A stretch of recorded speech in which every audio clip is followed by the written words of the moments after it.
Thank you, Chair, for allowing me the floor. I'm also speaking on behalf of a number of organisations that represent the global trade in live stony corals and the livelihoods of those that depend on this trade. The current wording of the resolution on trade in stony corals, including changes drafted at the 33rd meeting of the Animals Committee, failed to adequately address the current nature of the coral trade, and if implemented, will create significant barriers to the implementation of CITES for stony corals for traders, management, and for law enforcement. In particular, the drafted definition for substrate will create inadvertent non-compliance, as would the lack of provision for the increasing trade in artificial materials.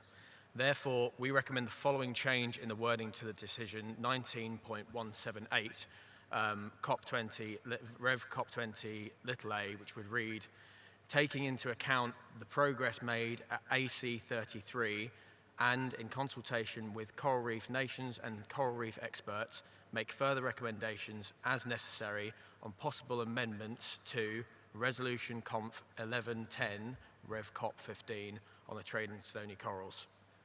Thank you, Chair. Thank you. I now have AZA. Thank you, Chair. And my colleague from the European Pet Organization raised the issue I was going to raise, so I can be even more brief than I planned to be. With regard to the proposed definition of substrate, the definition indicates that substrate is CITES material only if what is attached to it is not CITES listed, and that material must be included on a CITES document. However, if what is attached to it is CITES listed, such as a stony coral or a giant clam, there's no indication of whether that material is or is not CITES listed. This has the effect of defining material as readily recognizable only based on what is attached to it rather than what it actually is. And there's no guidance then as to whether small pieces of coral rock that are attached to CITES specimens should or should not be treated as CITES material, which I'm concerned would lead to disparate enforcement treatment of those specimens and create some implementation challenges. So I think it's an important issue that needs to be taken up. Thank you, Chair. Thank you, ACA, for these comments.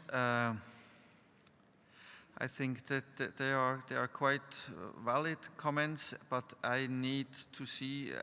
I had closed the item, so sorry about that. But maybe if there are parties who are willing to consider these comments and agree to them, we may have to look at it again.